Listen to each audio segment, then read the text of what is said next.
hörmətli qarindoshlar. Sharq Turkiston sürgünlü hökuməti televiziyasının xəbərlər proqrammasını görüşünüzü qızğın qarşı alırıq. Vətən bir millətin ağan nəfəsi, hayatıdan ibarət. Bir dövlətdə şu dövlət xalqının özünün hakimiyyət tutuşu, şu millətin özünün mövcudluğunu, izzət obroyunu qoğdaş, saqlab qilishda intayın mühim əhəmiyyətə ega. Bizni özünün qoynida ozuqlandırıb çoğqıyğan aşı vətənimizni təcavüzçünün çangıladan qutquzub çıxmaq hər birimizдің baş tatıb bulmaydigan məsuliyyətindən ibarət. Mustafa Kemal Atatürk, əgər vətənni qutquzuş üçün heç kim çıxmasa, mən Alma tağıga çıxıb, Türk bayrağıga özümnің qinini eqitib ölümə degan. Demək, vətənni qoğdaş, vətənni təcavüzçüdən qutquzuş, şu vətənnin hər bir fuqarasının zimmisiga yükləngan bir məsuliyyət, bir vəzifə. Biz muş məsuliyyətni ada qılğan vaqtimizda Allah'ın yardımı bilan çoxum g'alaba qazana olamiz. Hammamiz Sharq Turkistonning mustaqilligini qo'lga keltirish yo'lida birlashaylik. Tunda tafsiliy mazmunlarni diqqatingizga sunamiz. Sovet İttifaqının Afganistan'a təcavüz qilishidән keyin nurg'ulg'an radikal islom tashkilotlari barliqqa keldi. Axborot doklatiga qaraganda dunyo miqyosida nom qozongan 67 tashkilot bor. Taliban, Bazı Təşkilatı, Türkçe qısqartılışı IŞİD, yəni İraq-Şam İslam Dövləti və IŞİD Xurasan, yəni İraq-Şam İslam Dövləti Xurasan qatarlıq təşkilatlarının qandaq fərqi və oxşaşlıqları var. Gerçi ularning hammasi dərəcədən tashqari radikal sunniy cihatçı gruplar bo'lib, ideya jihatda o'xshashib keladigan bo'lsa-mu, ammo amaliyat va inchki nuqtalardagi ko'z qarashlarda og'ir farq bor. Bu o'xshashmaslik ba'zida o'zaro qonliq to'qinishni keltirib chiqaradi. O'zini islom davlati deb ko'rsatgan 11-sentabr voqeasiga mas'ul ba'zi tashkilotlar, ya'ni Al-Qoida va hozir Afg'onistonning hammasini tegida qaytarib olgan Talibanlar o'zlarini g'arb madaniyatining islomga keltirayotgan ziynidan qutuldirmoqchi bo'layotganligini o'ttirib qo'ydi. Shariat bilan hokimiyat yurgizishni maqsad qiladi. Bazı təşkilatı, yəni Al-Qoida Sunni məzhəbidəki çekidən aşqan Vahabini asas qılğan təşkilat. Bu təşkilat 1989 yılı Sovet armiyası Afganistandan çekinib çıxışdan sal burun, yəni 1988 yılı Saudiya Arabistonluq Osama bin Laden və Mısırlıq Muhammed Atif tərəfindən Pakistanda qurulğan. 18-ci əsrdə tutuşulğan və Muhammed bin Abdülvahhab tərəfindən dini və siyasi hərəkət sübutida qurulğan Salafizmning yildizi bo'lgan Vahabizm Qur'on oyatlarining xohlagan shaklda ta'bir qilinishiga qat'iy qarshi turdi. Sovet ittifoqining Afg'onistondagi ishg'oliyatiga qarshi turishga qatnashgan va Pokistonda uning bilan arab davlatlaridan kelgan yosh jangchilarni tashkillab, ondan ularni Afg'onistonga elib kelgan Bin Laden Amerika Markaziy axborot idorasiga qo'yilgan boshqa Afg'oniston qurolli guruhlari bilan quyuq munosabat o'rnatgan. Bazı təşkilatı İslam diniga bo'lgan tunishini kengaytirishning birdan-bir yo'li jihad orqali bo'ladi deb qaraydi. U asosliqi mudofaa xarakterli jihatni o'z ichiga oladi. Ularning ko'z qarashida islomga qarshi turg'uvchilar deb qaralganlarga qarshi turish har bir musulmonning majburiyati. Bazı təşkilatı g'arb madaniyatining islomga tahdid ekanligini va uning asosliq maqsadining shariatni asos qilgan islom davlati qurish ekanligini o'ttirib qo'ydi. U nurg'un davlatlar Birleşken Devletler Teşkilatı Bexatarlik Kengashi, Şimali Atlantik Ahdi Teşkilatı ve Avrupa İttifaqı qatarlıq xalqaralıq təşkilatlar tərəfindən terrorluq təşkilatı deb qaraldı. Saudiya Arabiston xon jamiyatiga yaqinligi bilan tanilgan boy ailening o'g'li Osama bin Laden bu guruhni mablag' bilan ta'minlagan. Bu tashkilotga minglagan jangchilar qatnashgan. O qurol mashqini dastlabki mezgillarda Pokistonning qabila rayoni deb atalgan Afg'oniston chegarasiga yaqin nuqtalarda elib borgan. Ondan u bu kishilarni Afg'onistonga yetkazgan. U jihodiy madrasalarni bitkizgan o'quvchilarni qabul qilgan. Ularning ichida o'xshamagan davlatlardan tarbiyalangan injener, doktor, texnik, sobiq askar va bomba mutaxassislari bor. Boshqa rayon qurolli jihad guruhlariga o'xshamaydigani u yer shari jihadini G'arbga bo'libmi Amerikaga qarshi umumyuzlik urush qilishni tashabbus qildi. Sunniy mazhabidagi Hanafi mazhabini yetakchi deb qaraydigan darajadan tashqari radikal Talibanning ba'zi tashkilotlariga o'xshamaydigani Afg'oniston va Pokistondan kelgan pushtu jangchilardan tarkib topgan. Bu guruh 1994 yili Afg'onistonda qurilgan. U 1996 yildan 2001 yilgacha bo'lgan 5 yilda davlatni boshqarib kelgan. 2001 yildagi hujumdan keyin Talibanlar ba'zi tashkilotning rahbari Osama bin Ladenni Amerikaga topshirib berganligi uchun hokimiyatdan elib tashlangan. U o'zining ta'sir doirasini Afg'oniston bilan cheklagan. Dastlabda Pokiston va Afg'onistonning pushtu rayonidagi shariat sistemasi orqali tinchlik va bexatarlikni asliga keltirish va'dasi bilan yo'lga chiqqan. Afg'onistonning ko'p qismini qisqa vaqt ichida ishg'ol qilgan bu tashkilot intayin qattiq qonunlarni yo'lga qo'ygan.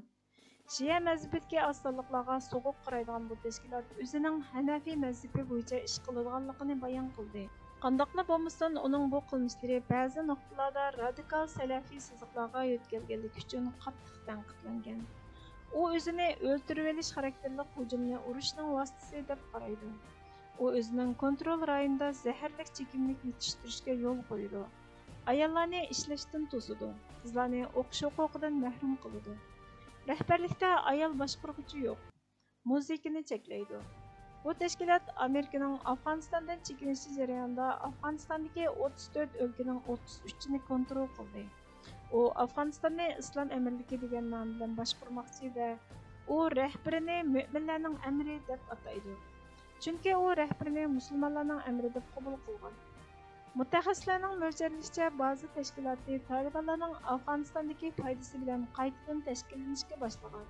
TTP, ya'ni Pokiston Talibanlari ta'sir doirasini Afg'oniston bilan cheklagan Talibanlar bilan o'xshash ismdagi bir guruh bo'lib, Pokistonda harakat qiladi. Pokistondagi pushtu nupusini nazarda tutadi. Pokistonda shariatning yetarlik ijro qilinganligini va Islomobodga qarshi kurash qilayotganligini o'ttirib qo'ydi. Gerçi Afg'oniston Talibanlari va Pokiston Talibanlari AKFK va ittifoqdosh guruhlar bo'lsa-mu, ammo o'zaro raqobat bor. Mutaxassislarning mo'ljaricha bu raqobat keskin to'qinishlarni keltirib chiqaradi.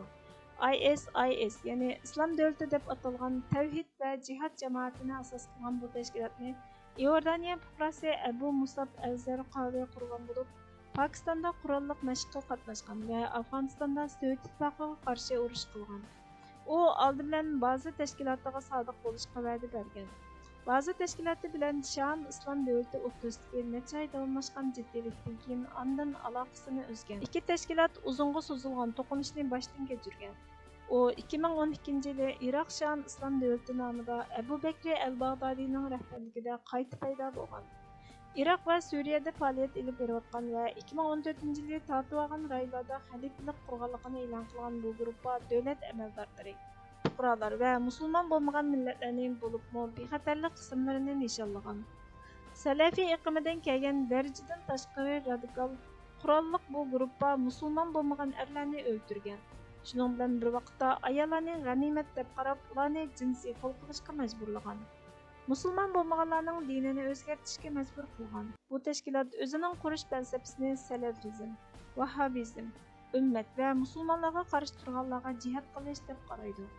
Shundaqla xalifalikning xitobnomasi deb aniqlama beradi. ISIS Xurason, ya'ni Iroq Sham islom davlati Xurason. Yaqindan buyon nom chiqarishga boshlagan bu tashkilot o'zini Xurason rayoni deb atalgan rayonda Iroq Sham islom davlatining vakili deb qaraydi. Bu sababdan u IShID Xurason nomini ishlatadi. Chunki u Eronning sharqiy shimolidan Afg'oniston va O'rta Osiyo davlatlari, ya'ni Tojikiston, Turkmaniston va O'zbekistonni o'z ichiga oladi.